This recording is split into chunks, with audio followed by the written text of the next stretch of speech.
Halo teman-teman semuanya, selamat datang di channel Plankton Trader. Pada video kali ini saya akan sharing bagaimana caranya membaca candlestick dengan menggunakan price action agar teman-teman bisa profit konsisten. Jadi buat teman-teman yang belum profit konsisten, video ini sangat cocok buat teman-teman ikuti. Khususnya teman-teman yang sedang ada di dalam dunia trading ya. Karena kalau nggak profit konsisten, mending jangan trading teman-teman ya. Karena hanya akan menghabiskan uang saja. Oke, kita lanjutkan teman-teman. Nah, di sini saya menggunakan M1 aja ya, biar lebih cepat price actionnya. Kalau menggunakan H1 daily itu bisa saja, karena price action itu harus bisa diterapkan di semua time frame ya.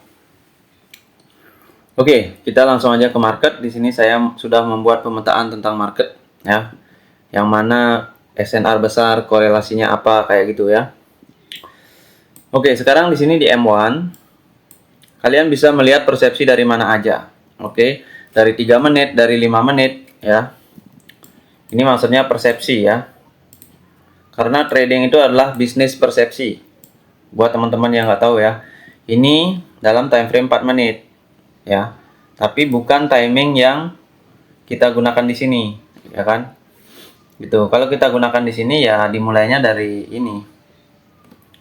Dari candle ini kan di 5 menitnya berakhir di sini kan. 1, 2, 3, 4, 5. Nah, itu makanya ini sekarang 11.02. Jadi candlenya di sini udah 3 ya kan? Sama yang running ini. Oke, nah itu persepsi time ya kan? Nah, sekarang gimana nih? Ini kita harus tunggu. Ini candlenya bullish besar ya kan? Di sini ada bearish engulfing yang gagal. Harusnya dia bisa reject. Ini level ke level 38 jauh sekali ya. Oke, di sini kemungkinan dia akan ini ada 23. Oke, kita tunggu dulu di sini ya. Karena di sini price berinteraksi dengan EMA di time frame kecil dan time frame besar juga sama. Jadi siapa sekarang yang mengendalikan? Nah, disinilah teman-teman melihat. Oke.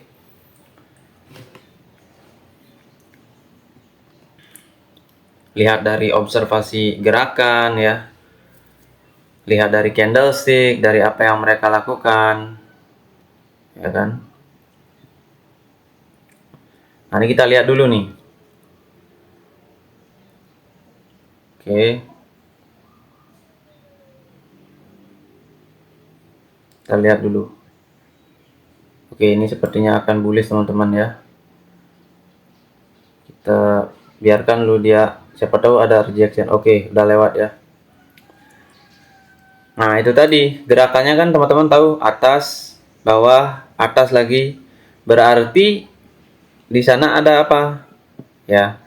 Berarti yang mengendalikan siapa? Nah, itu teman-teman harus tahu. Di sini pengendalinya.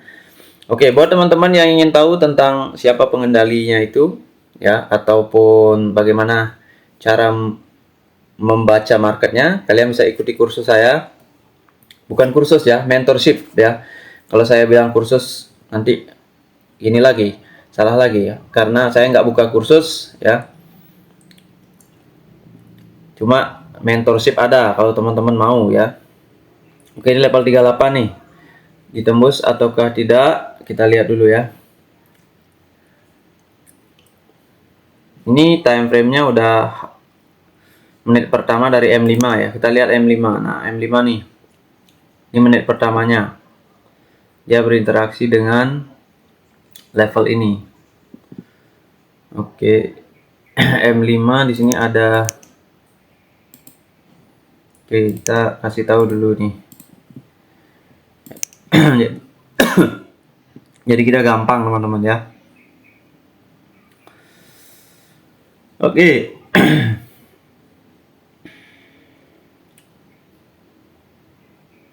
Ini sih di sini nggak ada level 0 ya. Jadi price hanya menggunakan rasio-rasio aja. Oke.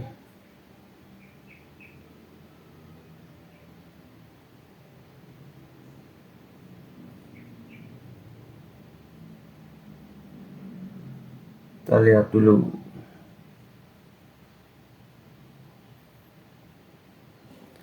Ini di M4 ya, sorry, MT4 ini sebagai pembanding pergerakan price. Ini kan besar candlenya, sama kan? Engulfing juga sama. Ini kecil, di sini kecil, besar, besar, ini besar juga, ya kan? Oke, sekarang pertanyaannya adalah price ada di mana? Dia ada di DPSI 1. Cuma ada interaksi dengan time frame besar sekarang dan juga beberapa EMA. Jadi kita harus tahu yang mana pengendalinya.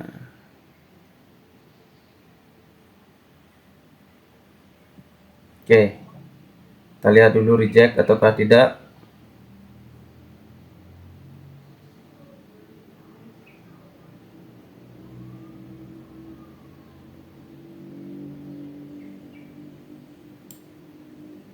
Oke, ini bullish teman-teman nih.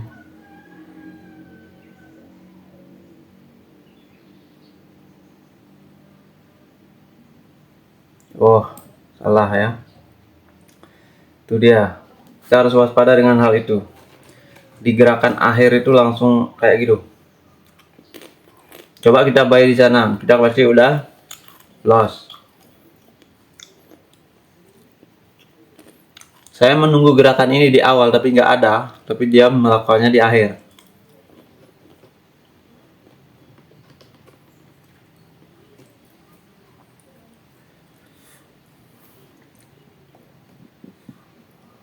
Ini apa nih, 23 ya? Oke, di sini bisa teman-teman. Ya pasti di bawah itu close-nya.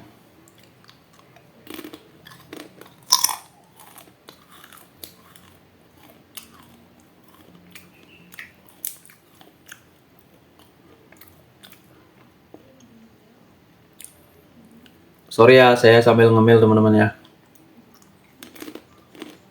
Biar lebih relax gitu ya. Karena trading itu perlu relax teman-teman. Enggak, kalau tegang kayak gitu susah ya. Karena kalau tegang pikiran kita itu fokus teman-teman ya.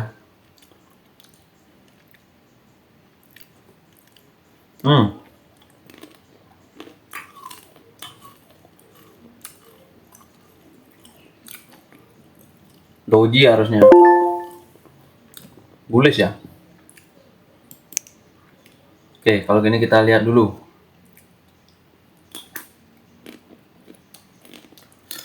Itu kita entry di pucuk ya, entry safe ya, karena kita di sana terkendala yang namanya middle. Kita nggak tahu middle sama 200 ini. Tadi kan ekspektasinya reject di sini karena saya melihat 200. Jadi price memang ke 200 tapi breaknya itu kita nggak tahu ya. Nah, makanya dia kembali lagi menjadi doji. Tapi di sini aman, seperti itu yang saya ketahui. Kalau di opening ya nggak aman karena di sini bullish bisa jadi. Oke, baru satu entry ya.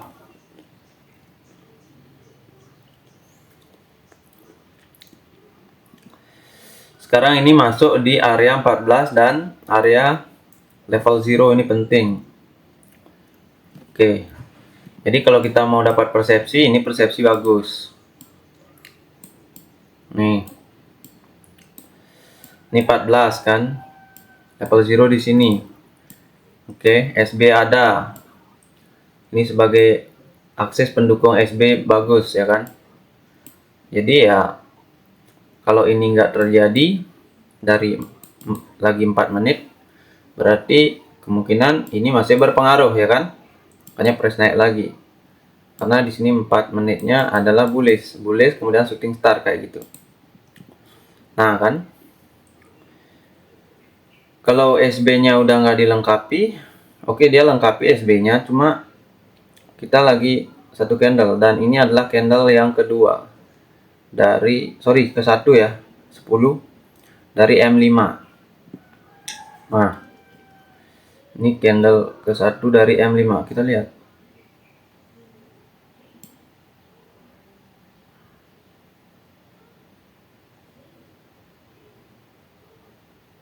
Oke, ini kemungkinan naik bisa nih. Oh. Oke, saya sell teman-teman. Dengan prediksi MPL dan breakout dari 200. Karena di sini shooting star, the last candle harusnya besar nih, agak besar ke 14. Biris. Karena dia harusnya udah ke atas nih. Harusnya ya kan.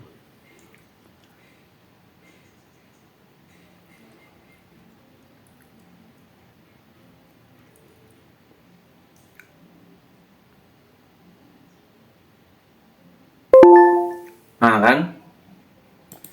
Nah itu dia teman-teman. Berarti persepsi kita udah berakhir. Kita nggak tahu nih sekarang. Oke, harusnya sih bisa dukung ke bawah. Nah, siapa nih teman-teman di antara rekan trader yang melakukan buy di sini dengan melihat, oh di sini inverted hammer teman-teman, tapi nggak paham konteksnya ya kan? Nah kayak gitu, oh kan? Dia kan bisa mendukung ke bawah. Nah berarti targetnya adalah level 0, oke? Nah itu semuanya teman-teman bisa dapatkan di kursus kalau teman-teman mau ya.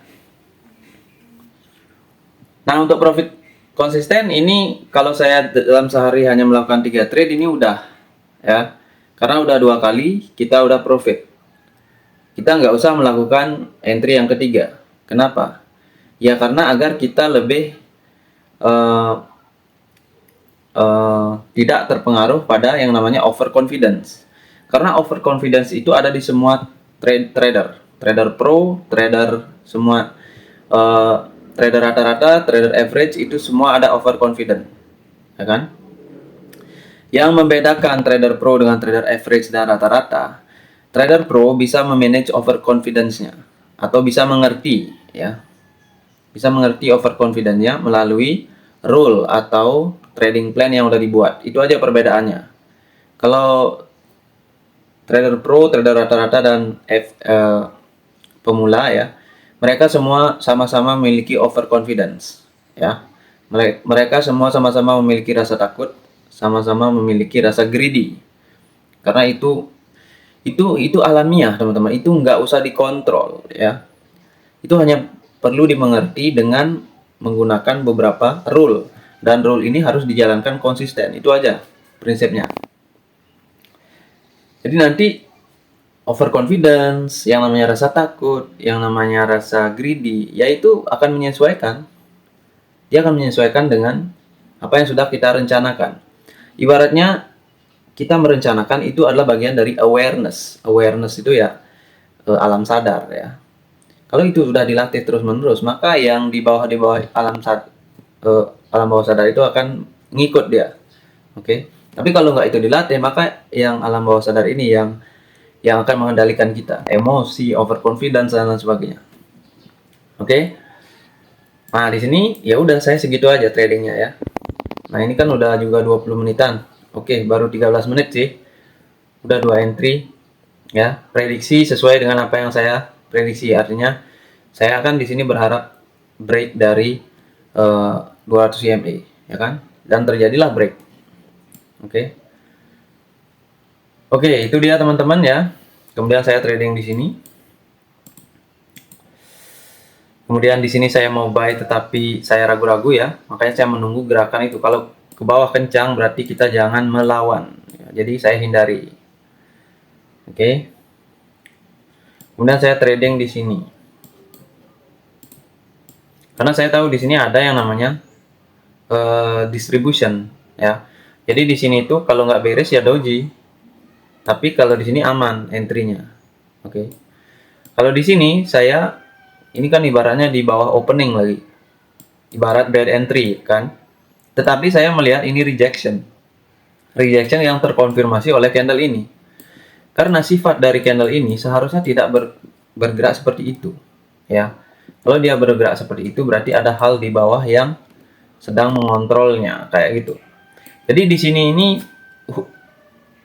ibaratkan seperti kontrol mengontrol gitu aja, antara bullish dan bearish itu saling mengontrol menggunakan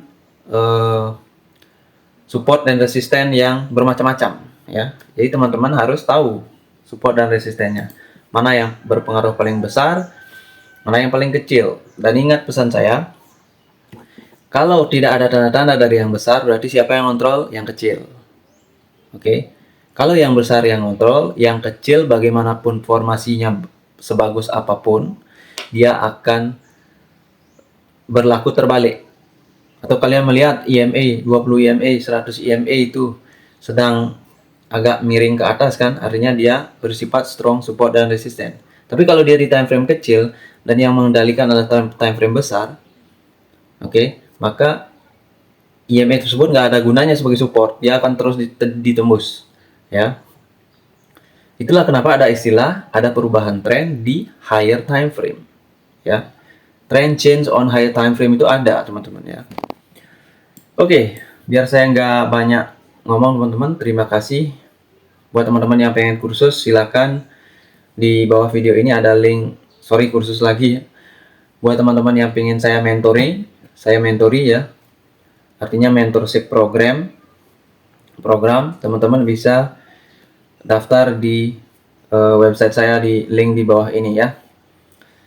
Oke, terima kasih teman-teman. Saya ucapkan salam trader.